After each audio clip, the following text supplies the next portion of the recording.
नमस्कार दोस्तों, मैं अभी लोधी आप सभी का स्वागत करता हूं। आपकी अपनी जीके जीएस क्लासेस में हम जीके के आज 100 इम्पोर्टेंट क्वेश्चनों के बारे में बात करेंगे जो कि सभी परीक्षाओं में पूछे जाते हैं और सभी के सभी क्वेश्चन रिपीटेड हैं। मैं एक एक करके सभी के सभी क्वेश्चन आप लोगों को बता दूंगा, तो आप बस इस यूट्यूब चैनल के साथ बने रहिएगा। तो दोस्तों अब हम करते हैं अपनी वीडियो की शुरुआत। तो दोस्तों हमारा फर्स्ट जो क्वेश्चन रहेगा वो रहेगा कि महाभारत और रामायण किस भाषा में लिखी गई है। आपके पास ऑप्शन हिंदी, अंग्रेजी, संस्कृत या अरबी। तो दोस्तों जो महाभारत है, रामायण है, ठीक है ना, भगवत गीता है, जो भी है गीता है, वो सभी के सभी संस्कृत भाषा में ही लिखी गई हैं। किस में लिखी गई? संस्कृत भाषा में, ठीक है ना। नेक्स्ट क्वेश्चन में क्या बात की गई है कि भारतीय राष्ट्रीय कांग्रेस की स्थापना किस वर्ष में हुई है। 1855, 1847, 1785, 1885। तो दोस्तों जो भारतीय कांग्रेस की स्थापना हुई है वो कब हुई है? 1885 में, ठीक। किस सन में? 1885 सन में। नेक्स्ट क्वेश्चन की बात करें दोस्तों, तो भारत की प्राचीन सभ्यता कौन सी है? वेरी वेरी इंपॉर्टेंट क्वेश्चन है। चाहे आप वो 11, 12, 13 कोई सी भी क्लास पढ़ रहे हों या फिर किसी भी स्टेट एग्जाम की तैयारी कर रहे हो, ये इंपॉर्टेंट क्वेश्चन है, सभी के सभी एग्जामों में पूछा जाता है। हल्दी घाटी सभ्यता, सिंधी घाटी, सिंधु घाटी, ताजमहल। देखो ये दोनों एक से ही हैं, लेकिन हमें इनका शुद्धिकरण बताना है, ठीक है ना, कि कौन सा शुद्ध है। तो दोस्तों इसका जो राइट आंसर होगा वो होगा तीसरे नंबर का, सिंधु घाटी सभ्यता, ठीक है ना। कौन सी? सिंधु घाटी सभ्यता भारत की प्राचीन सभ्यता रही है, ठीक। नेक्स्ट क्वेश्चन में क्या पूछा गया है कि वनों की कटाई से क्या कम होता है। तो दोस्तों सभी जानते हैं कि जो वन होते हैं, वृक्ष होते हैं, पेड़ होते हैं, वो क्या देते हैं? ऑक्सीजन देते हैं। क्या देते हैं? ऑक्सीजन देते हैं। तो दोस्तों यदि वन काट देंगे तो किसकी कमी हो जाएगी? हमें ऑक्सीजन की कमी हो जाएगी। किसकी? ऑक्सीजन की कमी, ठीक है ना। और दोस्तों जो मनुष्य होता है, मनुष्य कार्बन डाइऑक्साइड छोड़ता है, ठीक है ना, और पेड़ जो पौधे हैं कार्बन डाइऑक्साइड लेता है, ठीक है। लेता है कौन? पेड़, ठीक है ना। पेड़ कार्बन डाइऑक्साइड लेता है और कौन? ऑक्सीजन देता है। लेकिन मनुष्य क्या है? ऑक्सीजन लेता है और कार्बन डाइऑक्साइड छोड़ता है, ठीक है ना। तो याद रखें। नेक्स्ट क्वेश्चन में क्या पूछा गया है कि पर्यावरण दिवस किस महीने में मनाया जाता है। तो दोस्तों वो बनाया जाता है हमारा जून को। कब बनाया जाता है? जून को। कब है? 5 जून को, ठीक है ना। याद रखें, डेट भी 5 जून को। इसमें महीना पूछा है, दिन नहीं पूछा, लेकिन आपको पता होना चाहिए 5 जून को मनाया जाता है, ठीक। नेक्स्ट क्वेश्चन में क्या बात की गई है कि आर्य समाज की स्थापना किसने की थी। तो दोस्तों विवेकानंद जी ने, स्वामी विवेकानंद जी, दयानंद जी ने, चंद्रगुप्त मौर्य ने, भीमसेन ने। तो दोस्तों जो आर्य समाज है, ठीक है ना, आर्यों का समाज है, उसकी जो स्थापना की है वो की है स्वामी दयानंद ने। किसने की है? स्वामी दयानंद ने, ठीक। इंपॉर्टेंट क्वेश्चन है, वेरी वेरी इंपॉर्टेंट, कई बार रिपीट हो चुका है। नेक्स्ट क्वेश्चन में क्या बात की गई है कि गौतम बुद्ध का बचपन का नाम क्या था। तो विवेक, आदित्य, सिद्धार्थ या गौतम। तो दोस्तों जो गौतम बुद्ध हैं, ठीक है ना, बुद्ध भगवान हैं, उनके बचपन का नाम क्या था? सिद्धार्थ। क्या नाम था? सिद्धार्थ। तो ऑप्शन 3 नंबर इसका राइट आंसर हो जाएगा। इंपॉर्टेंट क्वेश्चन है ये भी।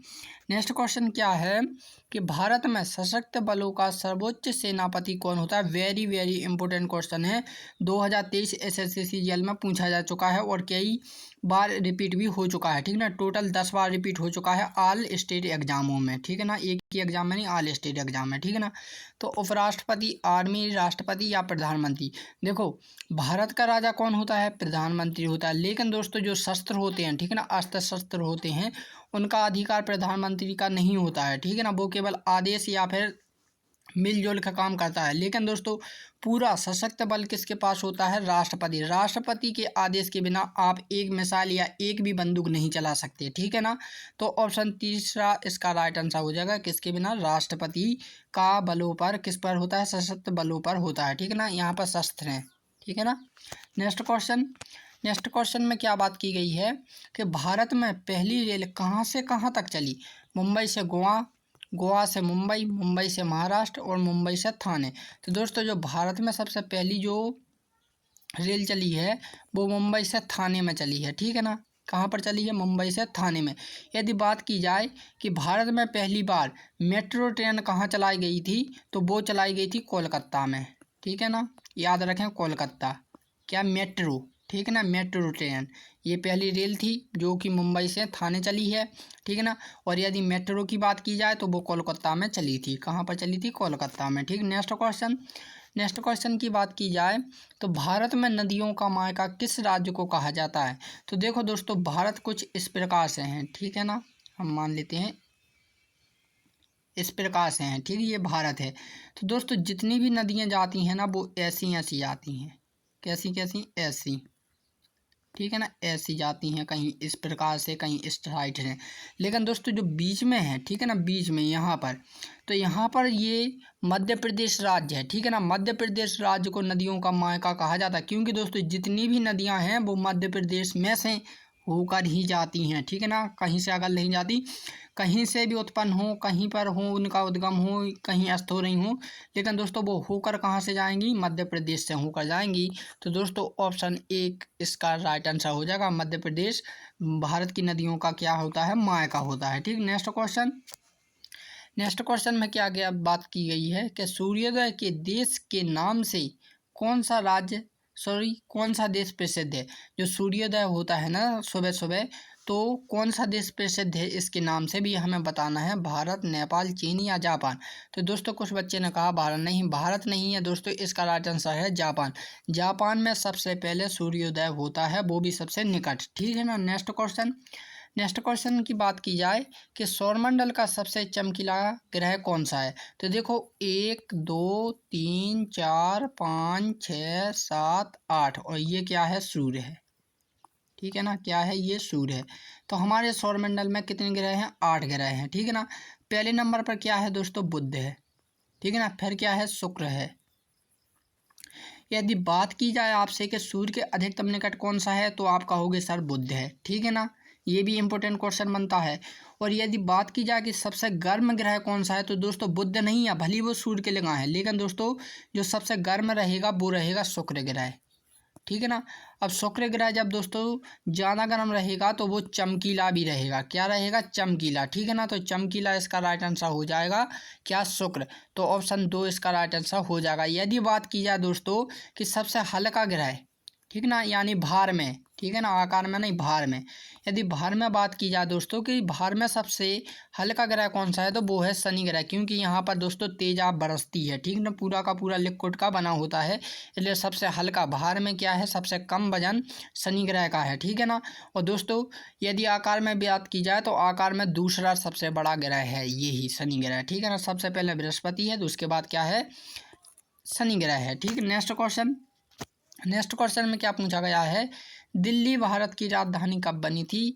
1871 में, 1911 में, 1948 में, 1947 में? तो दोस्तों जो दिल्ली है वो नई भारत की राजधानी 1911 में बनी थी। तो ऑप्शन नंबर 2 इसका राइट आंसर हो जाएगा। नेक्स्ट क्वेश्चन में क्या बात की गई है कि हिंदी भाषा, ठीक है ना, हिंदी भाषा किस लिपि में है? देवनागरी, देवंगरी या देवनागरी? तो दोस्तों आप देख रहे होंगे ये चारों के चारों वर्ड एक जैसे हैं, लेकिन हमें इसमें से शुद्ध वर्ड छांटना है कि कौन सा सही होगा, क्योंकि दोस्तों सबसे अधिक बच्चे इसी में कंफ्यूज होते हैं कि जब एक से शब्द आ जाएं तो इनमें से कौन सा राइट करें, कौन सा कैसा करें, वो कंफ्यूज हो जाते हैं।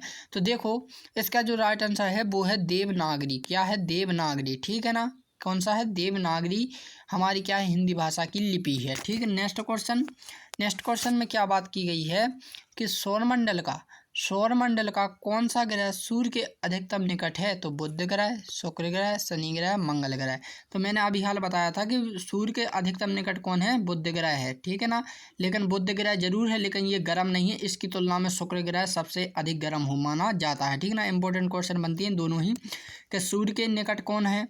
तो बुध है। यदि बात की जाए कि गर्म कौन सा है सबसे ज़्यादा, तो आप कहोगे शुक्र, ना कि बुध। भले वो सूर्य के लिगा हैं, लेकिन दोस्तों सबसे ज़्यादा क्या होता है? शुक्र ग्रह जाना होता है, क्योंकि यहाँ पर पारा है, मरकरी है, ठीक है ना। दूसरी बात की जाए दोस्तों यदि शनि ग्रह सबसे हल्का ग्रह है, यानी भार में, वजन में, ठीक है ना। और ये दोस्तों चमकीला और सबसे ज़्यादा गर्म होता है, और ये सूर्य के सबसे निकट है।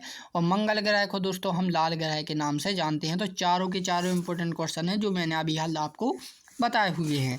नेक्स्ट क्वेश्चन क्या है कि भारत का राष्ट्रीय फूल कौन सा है? कमल का, सूरजमुखी का, गुलाब का, चमेली का। तो इस क्वेश्चन को आप मुझे कमेंट करके बताओगे। तो दोस्तों यदि आपको ये वीडियो अच्छी लगी है तो प्लीज़ इस वीडियो को लाइक एंड सब्सक्राइब जरूर करें। तो दोस्तों 15-15 के अंतर से मैं आपको 100 के 100 क्वेश्चन करा दूंगा। ये हमारी दोस्तों चौथी वीडियो है, यानी कि हमने 30 प्रश्नों को देख लिया है, बाकी के 70 प्रश्नों को भी हम आगे चलकर अपनी वीडियो में देखेंगे। तो दोस्तों तब के लिए जय हिंद एंड जय भारत।